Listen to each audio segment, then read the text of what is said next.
Ostasunalei, beautiful Chickamauga Sadanla, my beautiful Chickamauga family. I am Standing Bright Heart. For those of you who don't know, I currently serve as head elder for the Chickamauga Nation. And one of my tasks as head elder is to continue to gather the stories for the nation. So today I'd like to share a story with you that Chief Spottedfox gave to me. I've shared it with you before, but I've been working on it. Hopefully it gets better. I'm working both on the story itself and on my ability to tell it. So I appreciate your patience as I learn, and I hope there's something good for you in this story as well. So this story is called, What Part of You is Indian? A long, long time ago, about last Thursday, a very young spotted fox and his seemingly very old grandfather, Silver Fox, were walking down the path to the creek like they had a million times before. But what was different this time? It's usually when they walked down the path together, young spotted fox had at least 6,423 questions. He liked to ask things like, Grandpa, was that deer's cat or was that bear's cat? And Grandpa, was that a vulture that just flew by or was that a hawk? How can you tell which one's which? And Grandpa, raccoons, do they want to eat me? A million questions. But today, young Spotted Fox wasn't saying anything at all. Now, Grandpa Silver Fox definitely noticed this was not normal for his young grandson. So he was paying attention. He tuned in really well. And he noticed that young Spotted Fox was dragging his feet in the dirt. And his lip was hanging real low on his face. But he didn't say anything. So Grandpa Silver Fox gave him his space and just kept on walking. Well, I think young Spotted Fox expected Grandpa Silver Fox to say something because he definitely was very sad. Grandpa Silver Fox wasn't saying anything. So young Spotted Fox started dragging his feet even deeper in the dirt. And after a while, young Spotted Fox's lower lip was hanging so low that Grandpa Silver Fox was starting to think that young Spotted Fox just wanted to eat mud pies for lunch. But he kept walking, and he kept listening. Well, eventually, young Spotted Fox just couldn't take it anymore. All of those feelings and everything from his whole body just came bursting out of his eyes in tears, and he could hardly talk. And then eventually he said, Grandpa Silver Fox.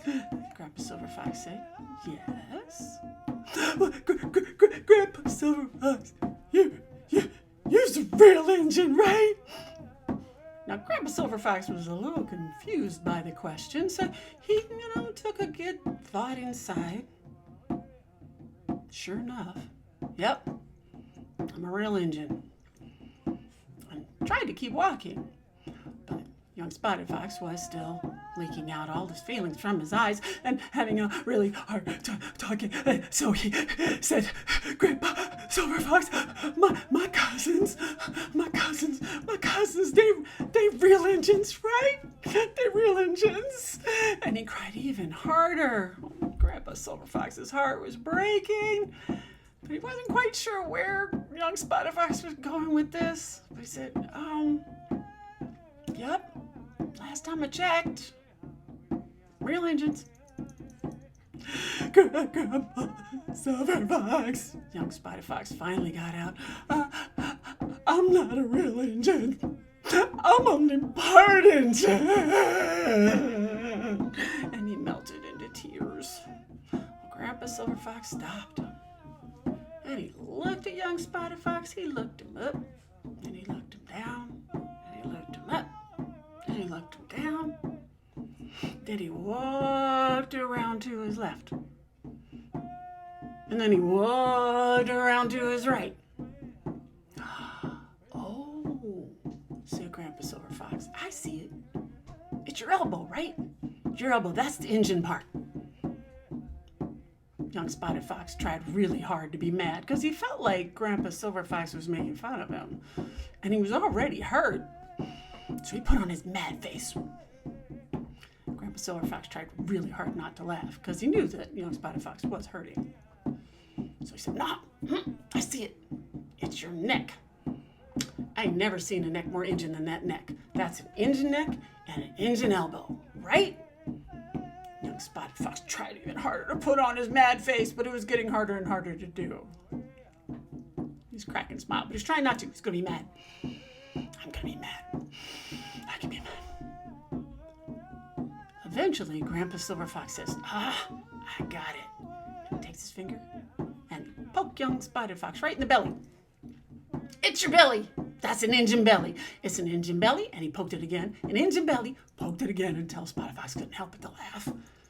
"I got an Injun belly and an Injun neck and an Injun elbow. I don't know what the rest of you is, but those parts are Indian." Glad we solved this problem. And Grandpa Silver Fox kept walking down the path. But as they're walking, all of a sudden an actual fox darted across the path. Grandpa Silver Fox just sort of glanced over at young Spotted Fox. Young Spotted Fox said, "Grandpa, look! Grandpa, look! Grandpa, look! Grandpa, look! Grandpa, look!" Grandpa Silver Fox said, "Yes."